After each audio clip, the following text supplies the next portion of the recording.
So today's topic for Inside OPRF Museum, we will be talking about some things in the museum related to rock and roll. We are going to rock today. So I'm talking about some famous people that you all might recognize, and some stories of how we got some things in our museum related to this wonderful musical culture that we have in our community. I'm Rachel Berlinski. I'm the operations manager of Oak Park River Forest Museum, and I'm today's presenter. I just got back from a very short trip to Nashville, so I've got music on my mind, and the powers that be here let me talk about one of my favorite topics, which is rock and roll, and particularly the 60s and 70s. That's my area of expertise. So that's what we're going to be looking at today. So if you've been to the Fields Research Center recently in past years, you might have noticed a sort of patriotic artifact that is on the wall just over my shoulder here out of the line of camera. And that is a drumhead from a band called The American Breed. So you can see that here. And if that name rings a bell, if you're a fan of pop music from the 60s, you will probably recognize their huge 1968 hit song called Bend Me, Shape Me. And I will give you a second to sing it in your head. So I knew that The American Breed was a band from Chicago, from the area, long before this sort of came up in our museum. And this was one of the pop groups that came out of the monumental Chicago music scene in the late 60s. There were so many groups that were making it big at that time. So let me tell you what this band has to do in particular with Oak Park and River Forest. So I'll take you back to the summer of 2019, not too long ago. I was working on another project and looking through the oak leaves from 1969, and I stumbled across a front page collage that caught my eye. You can see this here. We've got this great photo of kids wreaking havoc in Ridgeland Commons during a fundraiser concert that was put on as part of the Wild Goose concert series. And during that summer, they had a lot of different bands perform. Some of them more well-known than others, but the bigger names included Chicago's own New Colony 6 and soon-to-be big-time Three Dog Night. But I looked at this photo and I said to myself, I have to know who this guy is with the massive mutton chops. So I was very pleasantly surprised when I found the caption in the paper that said, the caption reads, Lee Graziano, a native of River Forest, who plays in the American Breed band. So that's when I said, oh my gosh, the American Breed. Oh my gosh, he's from River Forest. I have to know more. So that's when I thought about getting in touch with him. I wanted to see if I could. So I asked one of our researchers here if he could get me any sort of information about how to get a hold of him. We found an address, and we used the white pages, so it's not as creepy as you might think. And I wrote him a fan letter, and I asked him if he would be interested in talking with me or perhaps even visiting the museum. And I was elated when a couple of days or very recently after that, he called the museum and talked to me and said he would love to visit the museum. So I was more than happy to meet with him. And you can see Lee here a few years younger and a little more clean cut than in the previous photo. So he came to the museum and talked with me only a little bit about his music career, because he was really very receptive to talking about his life in the communities.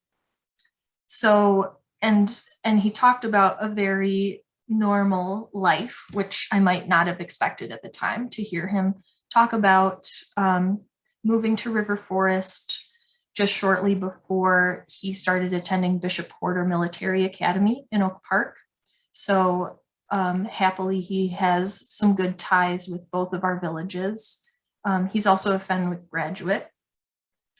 And he talked about his longtime home in Galewood.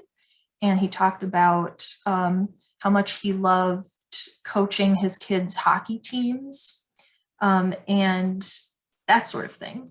He was also very excited to look through things that we have about Bishop Porter in our collection. And oddly enough, a lot of the things that we have about Bishop Porter were donated by a gentleman named Ken Rosen, who actually graduated with Lee. So we have a lot of things from his own graduating class. Ken even donated an autograph book that his classmates signed, and Lee was one of the people who signed it. So I was very happy to know that we already had Lee's autograph in our collection. And I really wanted to show that page to you here, but between two 13-year-olds, Lee put an inscription with his signature that was a little bit questionable. So I left that in the archives. So while Lee was here, I also happened to have my own 45 copy of Bend Me, Shape Me with me, just so happened to have it. And he autographed that for the museum as well. So that's in our museum collection now. And you can see his inscription on here, which is a mantra that I've repeated to myself many times. It says, keep bending and shaping, try to. So I want to go over a couple more people very briefly, some names that you might recognize of people that have lived and breathed in our community over time. But again, a disclaimer, my area of specialty is the 60s and only a little bit into the 70s even.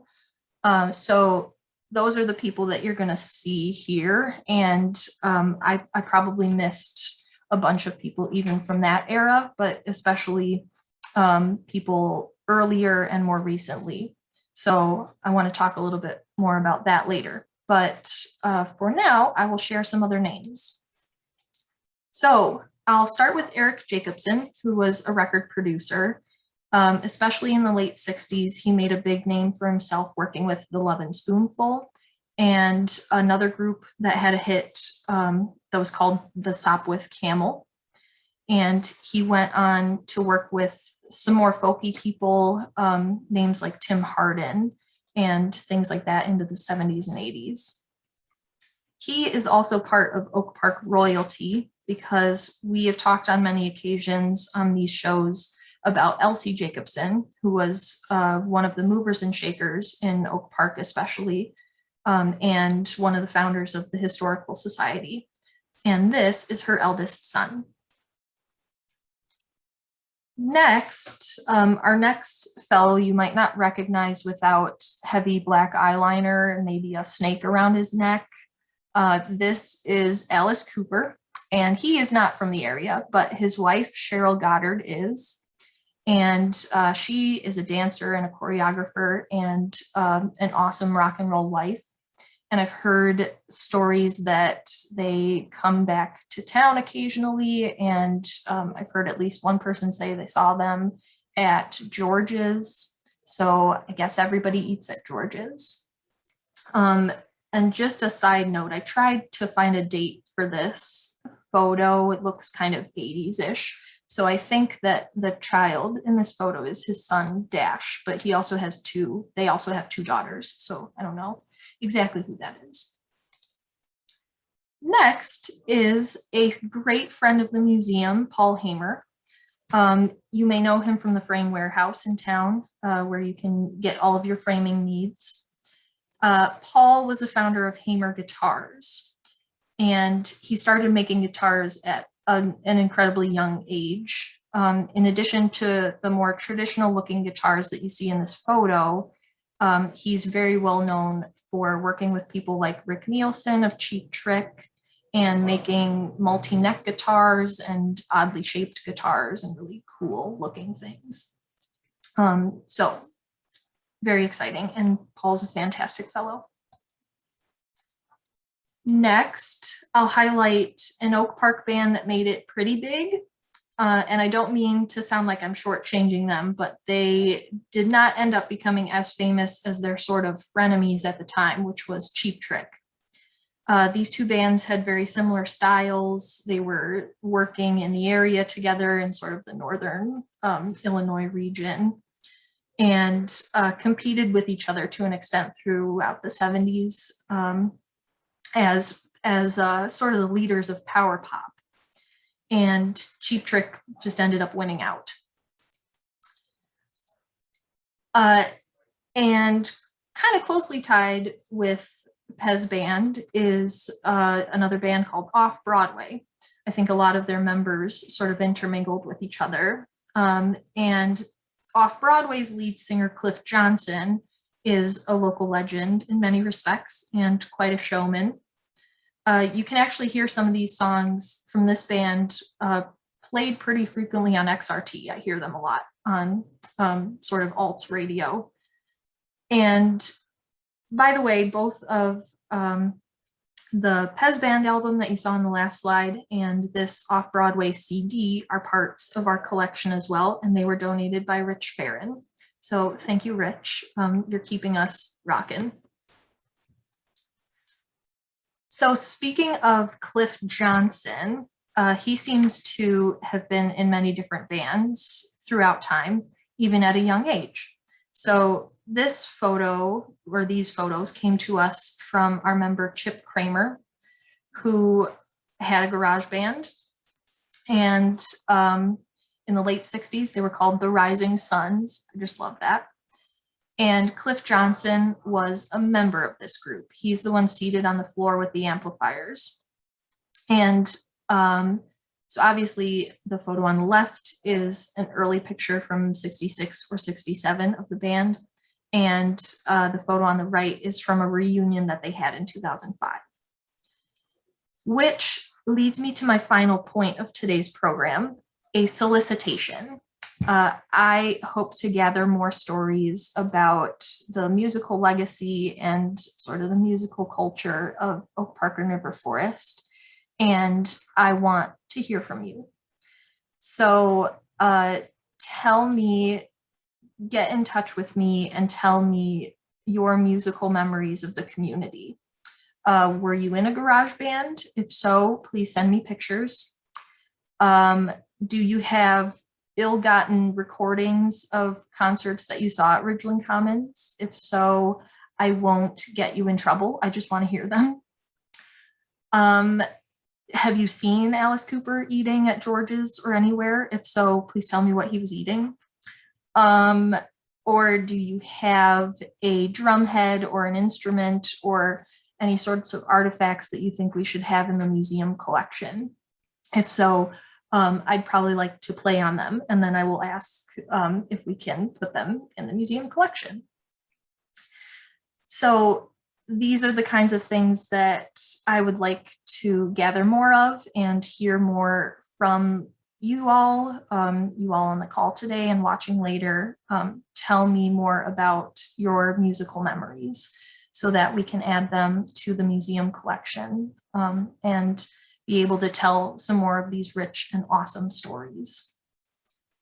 And again, too, I only did a sampling of only a specific era of people who have lived in our communities and made such an impact in music. So if you know of any more folks that you think we should know about, or if you have more information about anybody in particular, I'd love to know it. That is about all for my presentation. So I want to see if anybody has questions, or if you have reactions or things from this presentation. Please put them in the chat box, or you can get in touch with me here on email. You can check out our website for more upcoming programs. Inside OPRF Museum is scheduled for the third Thursday of every month. And we have a couple of speakers in line for the next couple of months that have some very exciting programs coming. So please check those out and sign up for them there. The same thing with Ask the Historians, which is our program that takes place on the last Friday of every month. And again, especially this month, we have, well, I'll give you a sneak peek for this month, which the show is going to be on July 30th, and we will be featuring Alan Hofstetter talking about a gentleman named Bernard Fantis, who you might have seen on the wall at Village Hall. And maybe you said to yourself, why is this man who I've never heard of up on the wall at Village Hall? Well, you're going to hear about him next, well, 2 weeks from now. So take a look at our website for those dates and programs and sign up for them there. We also have, I know of a walking tour on August 21st, and that's going to be in Evansfield Forest Preserve. So we're going to be outside, and we're going to be learning about a particular young man who lived in Oak Park and owned birds, and how his relationship to the forest preserve ended up being Evansfield. So again, take a look at our website. We've got some different programs and events coming up, and we have some content on there always to look through, especially if you're thinking about today's program and you say to yourself, you missed this person and this person and this person. We may have some things on our Hometown Legends page on the website. And if you haven't checked that out in a while, we're always trying to add new people, just some famous local faces and their stories to our website. So that is a good resource as well. I have a question. Oak Park has great classical connections if you're interested in other than rock. And the School of Rock should be really interested in the connections today. Who knows, maybe some of their students will be stories in 20 years. That is absolutely true. The museum is right down the street from Oak Park School of Rock. And I always love to walk past that building because you can hear pretty much at any given time of day, you can hear people practicing up on the second floor. And you always have to think to yourself, there's probably going to be somebody famous coming out of this eventually, or maybe even today. So these are the sorts of connections that we want to be able to make and document in the museum, and share stories like that. But yes, classical music especially, Oak Park has a symphony and other musical groups all over the map, musical groups and people who have, worked for Chicago Symphony Orchestra, and just incredible breadth of talent, especially thinking about classical music. So those are all, there's plenty of stories to tell, and I would love to have more of an opportunity to do some more research and look into some of those people as well.